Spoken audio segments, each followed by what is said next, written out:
Welcome to This Week in East Brunswick. Today we head to East Brunswick High School, where the Beyond Thoughts and Prayers Vigil was held to remember the victims of the school shooting in Parkland, Florida, as students came together to put an end to gun violence. We celebrate Senior Day with the boys and girls varsity bowling teams as Athletic Director Chris Yanazzo talks with the student athletes.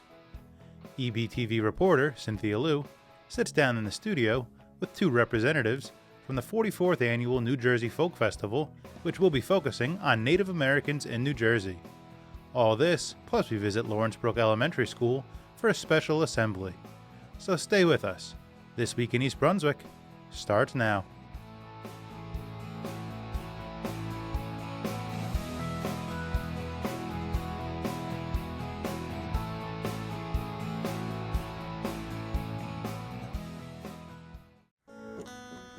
Would you know my name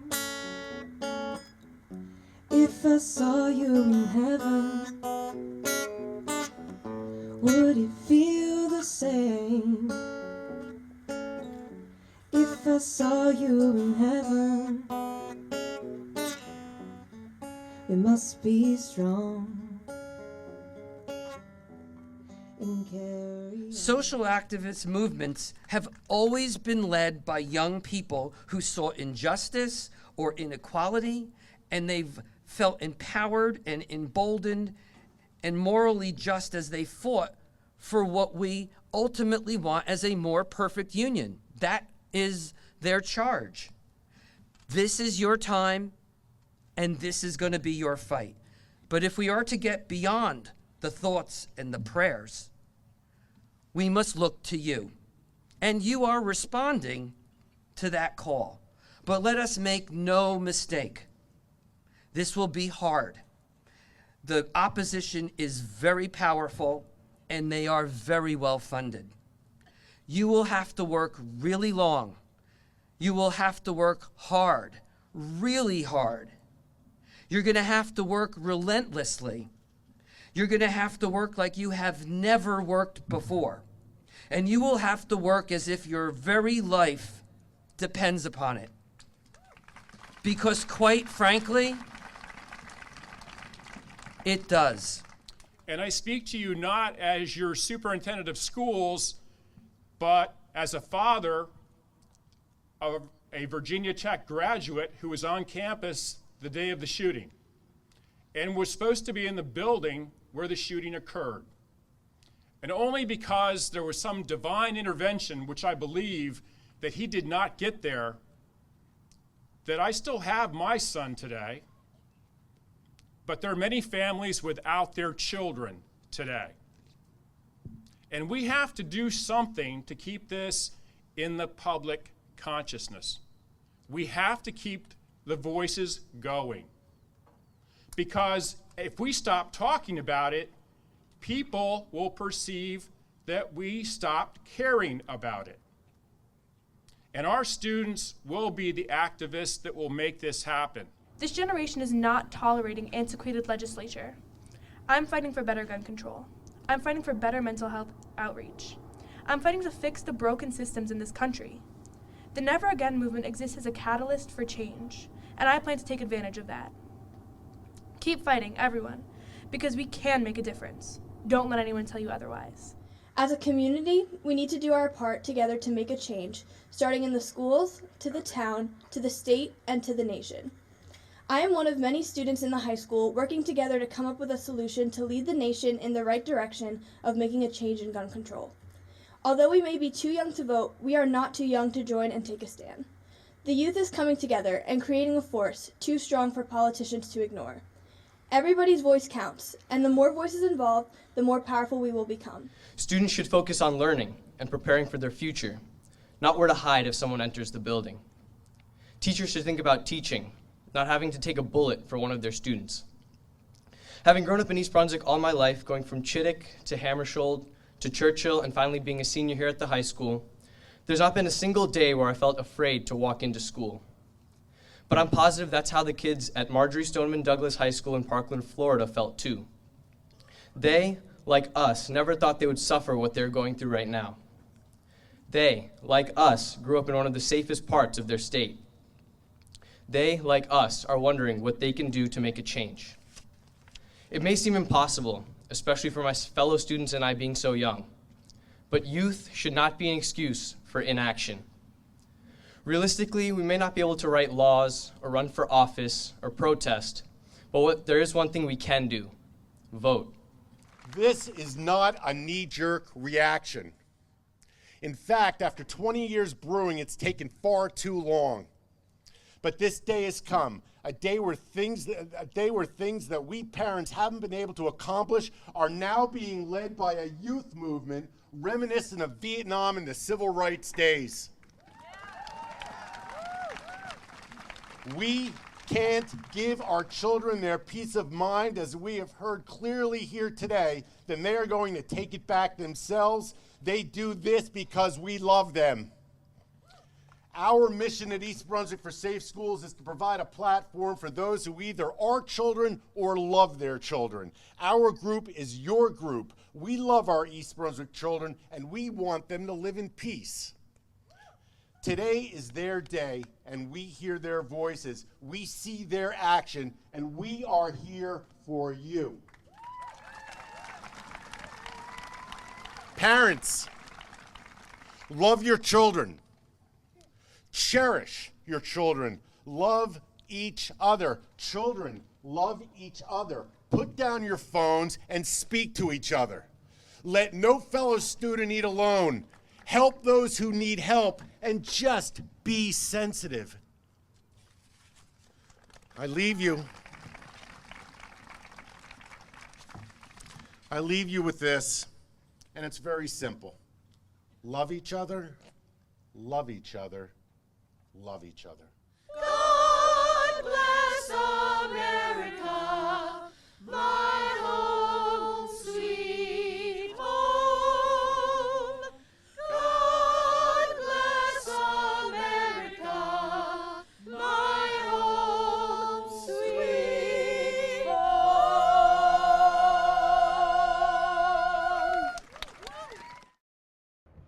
The East Brunswick High School boys and girls bowling teams recently celebrated Senior Day, and Athletic Director Chris Iannazzo was able to talk with the student athletes about their years in the program and their success this season, as the girls won their first GMC championship and the boys repeated as Group 4 state champions.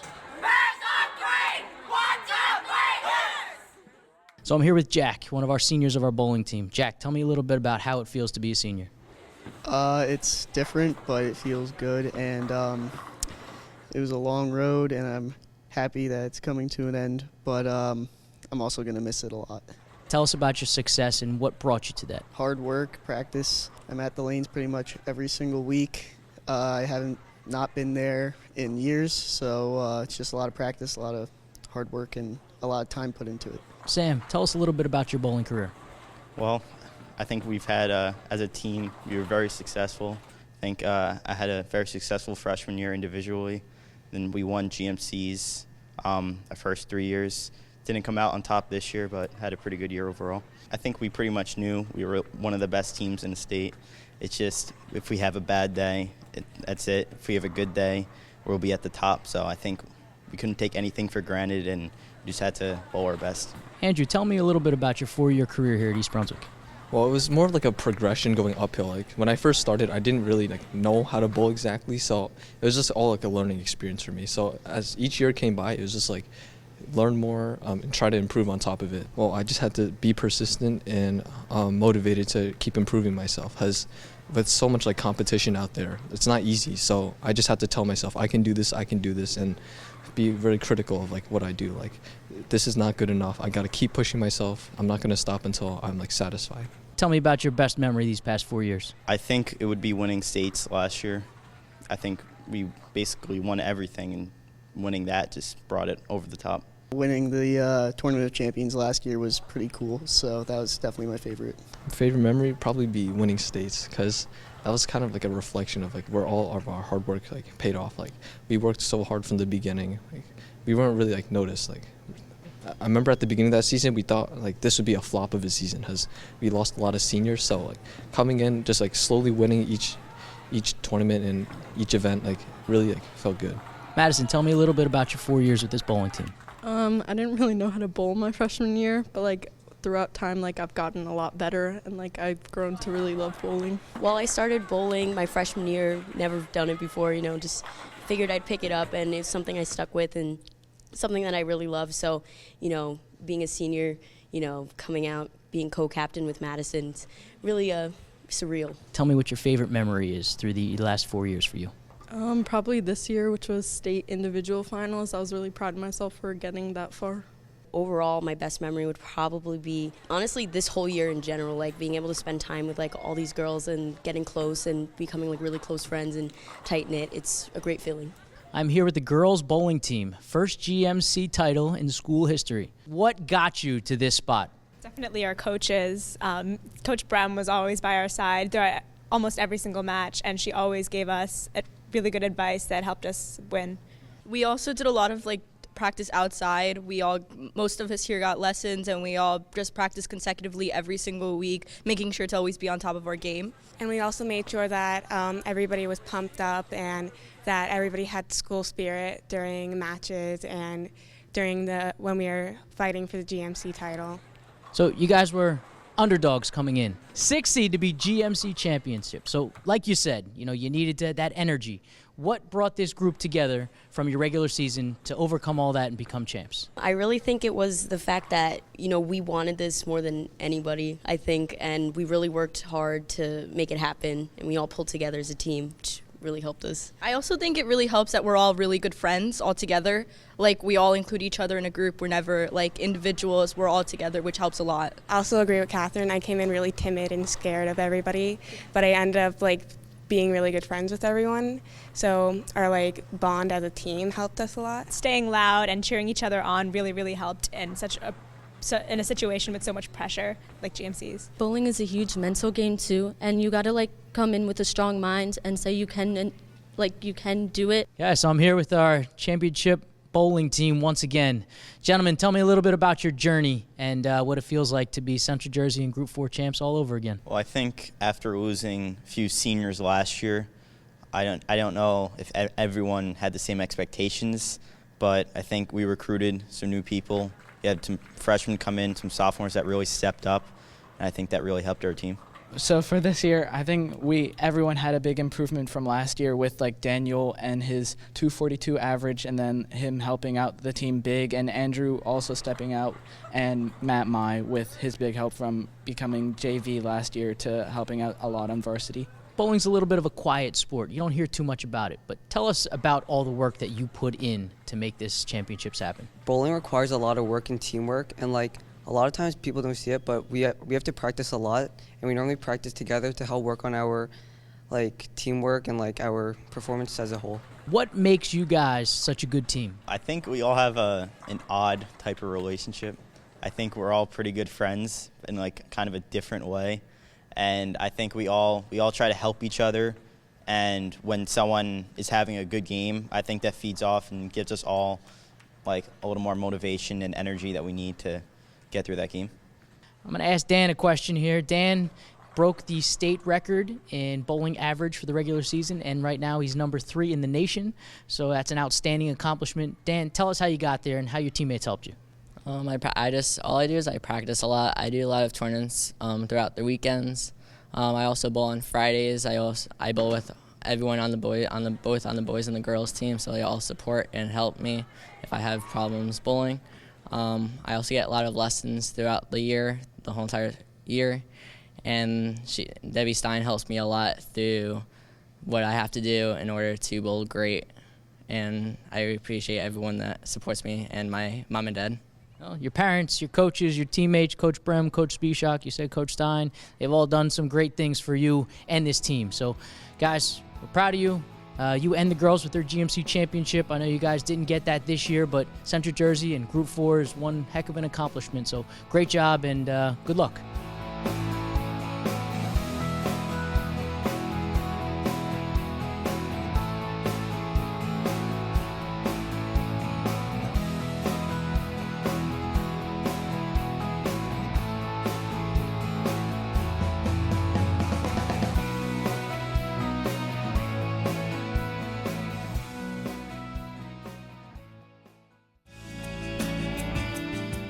Hi, I'm Cynthia Liu, your host here on East Brunswick Television.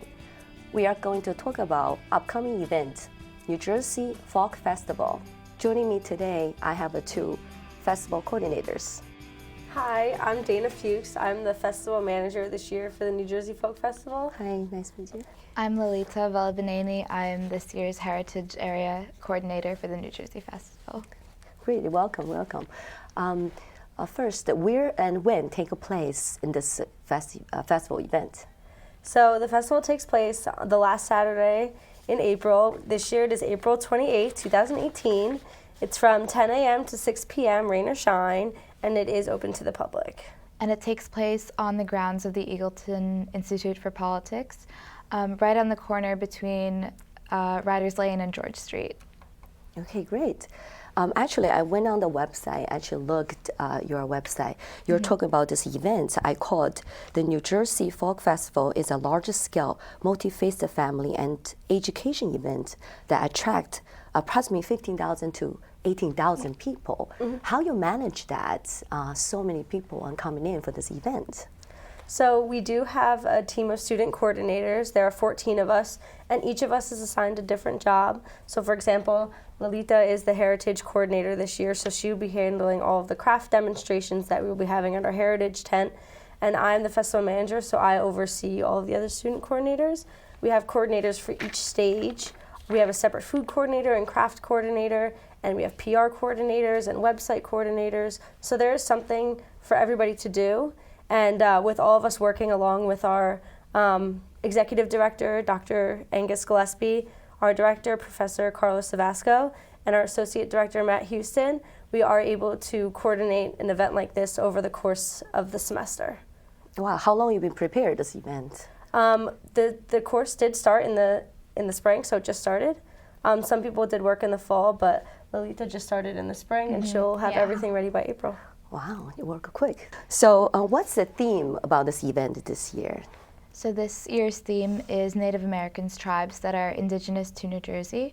So we are showcasing heritage from the Nanticoke Lenni Lenape tribal nation, the Ramapo Lenape nation, and also the Powhatan Lenape nation. Wow, interesting. Yes. So how you have 3 stages? How many stages you have in the place, in the event? We do have 3 stages. We have our main stage, the Skyland stage, which will be having the powwow ceremonies from each tribe. And then we will be having a performer. His name is Superman, and he is from the Crow Agency in Montana, and he will also be performing on Skyland stage. And then we have the Pineland stage, which will be traditional folk music and bluegrass music with people like Spookandy and the next generation Irish music. And then we have the Shore stage, which will showcase our singer-songwriter winners and has 3 jam sessions, the old-timey jam, the bluegrass jam, and the Irish season. Wow, a lot of activities. Yes. So those stages, are they performing at the same time, or the families they go around, or they have different time scheduled? All 3 of them will be going on at the same time, but we do have program books that tell you the schedules of who is performing where, on what stage and at what time. So there'll be powwows going on at the same time that there will be people performing on Pinelands.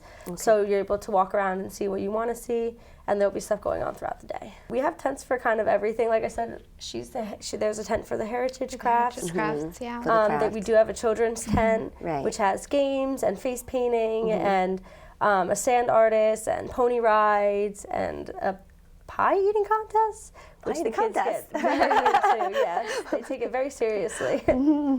So there's the craft are more like towards the little children's families. Do you have a teenagers activities? Yes, well, we actually offer crafts that are enjoyable and demonstrations which are enjoyable, like regardless of age group. So adults, even teenagers and adults are also. Wow, nice. Yeah. All right, I prepared to go. Yes. Okay, so what's your roles in this event? What your So I'm the festival manager. Right. So I've been on the staff this is my 3rd year now. So when I first came on the staff, I was the alumni coordinator. And I basically reached out to the alumni of the festival and so they had active participation still even as they graduated. Then last year I was the food vendor coordinator, so I coordinated all the food vendors. And now I'm the festival manager. So I oversee all of the staff, making sure that they're getting things done on time, or if they need help, or if they have any questions. And I do a lot of the bigger things like renting bathrooms and tents and golf carts and stuff like that. Very nice. And how about you? What's your responsibilities on this event? Yes, so basically I work in Heritage, which means that my job is to find and contract different artists for our craft demonstrations, especially those, like this year's theme is Native American. So I work with Dr. Carlos Savasco, and we deal with the contracting and, you know, sometimes negotiating also with the artists and just explaining to them. A lot of these artists don't think of themselves as performers necessarily, and they don't think of themselves sometimes even as professionals, like in that sense of performing and showcasing their art to so many people. So just working through that with them is primarily my job. That's great, wonderful. Yeah. This year, you estimate how many people would be there? Probably around 15,000. Yeah, it's pretty, it is on the same day as Rutgers Day, so we do draw a very big crowd. Nice, nice. All right, so thank you for coming today, and hopefully we see everyone there on which day? It is April 28th, 2018, from 10 a.m. to 6 p.m., rain or shine, and it is open to the public. Thank you. Thank you for having us.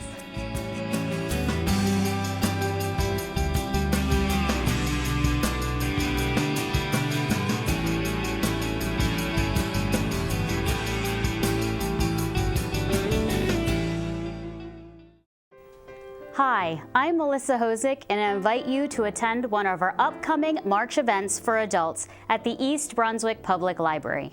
All are open to the public. On Tuesday, March 6th at 7 p.m., join Dr. Stephen Kayaros, who will discuss current knee and hip replacement surgery options.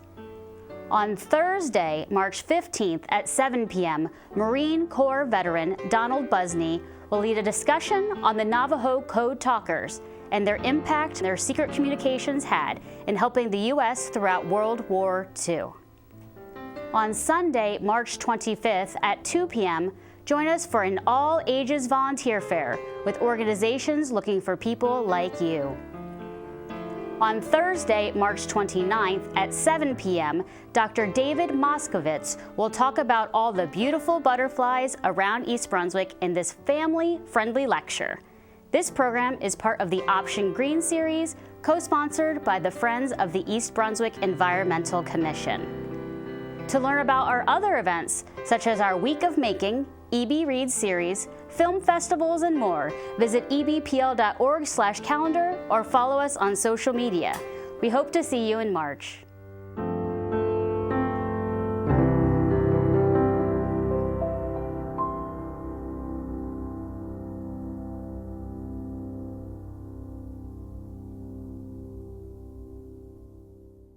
Get away, everyone needs to get away from stuffy classrooms, spreading papers every day. I'll get away and plant that garden, always said I'd plant someday. Maybe grow tomatoes, it'll be fun to get away. Yeah, but why do we have to go to Tarrytown? Hey, we're lucky Professor Egret's going up to England and asked us to watch his house for the summer. But I was kind of hoping we'd be going to Disney World.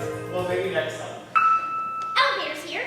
Quick, Dad, come on, let's go. Wait, here comes Peter Hatcher. What's that dog's name? Turtle. Hurry up, Peter, we'll hold the elevator. No, Dad, please, the elevator's too small for that dog. Sheila, it's okay, I'm here. No, really. Oh, today we have PTA always sponsored the different assemblies for the kids. So this way they learn the different kind of things. And today we have Sheila the Great and Arts of Power bring this assembly to our school.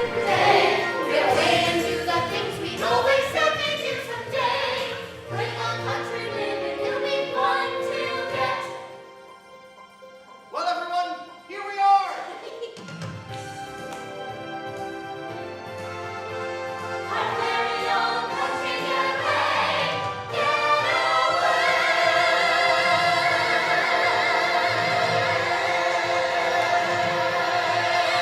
It's about the girl, is knows all her story. She's don't like, I think, the dog, and she think himself she's very great person, and she has one friend and mom about her life.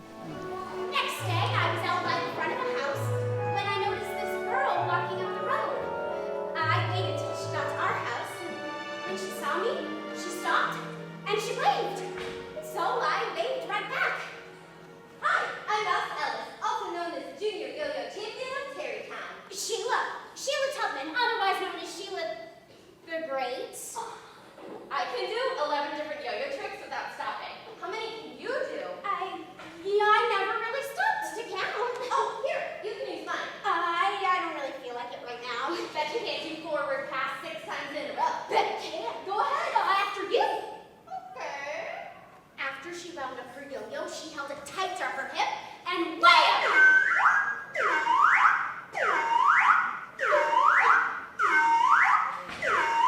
Next thing I knew, it flew out right at me 6 times in a row. Perfect. This kid really knew what she was doing. I could believe she was junior champion of Terrytown. There. Very good. Your turn.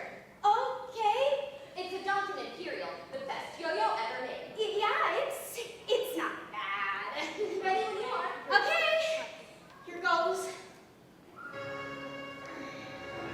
Ow! Are you all right?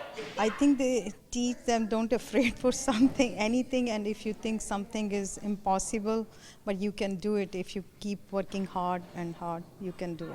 My face in water is Yes? Yes? What? I'm scared. Okay? I'm scared. Sheila, What? you did it. Did what? I'm so proud of you. You are? Yes. Do you realize this is the first time you've been honest with me? It is? Yes, you finally admitted it. You're scared. I don't have to announce it to the whole world. Don't you see, this is the first step in the right direction. From now on, everything will be a snap. It will? Sure. Really? Come on. What? I'm going to teach you how to blow bubbles with your face in the water. No! Yes, we only have 2 weeks left before your final swim test. Swim test? You are going to pass. Me? Pass a swim test? Yes. The PTA for there, I'm working with them last 6 years, so it's a good team, and we work together very hard to bring the funds for the kids. So this year, our annual Tricky Tray is heading up is 23rd March. So if I request all the community, if somebody wants to join us, please, our tickets in our Facebook and our website, and if they can contact us, our PTA, any member, so they can join us, and this way we raise the kids for the funds for the kids for next year. Okay, thank you so much, EBTV, for coming to LBS school. Thank you so much, I really If appreciate you're it. looking for a person who will admit it, that's me. Hey, maybe I can come and visit you sometime in the city. Yeah, and maybe next summer I could come back here. I thought you were going to Disney World. We could go. Oh, yeah! And when Jennifer has a puppy, you can come see them. And pick out little Jake. Huh? What? Sheila, you mean you want a puppy?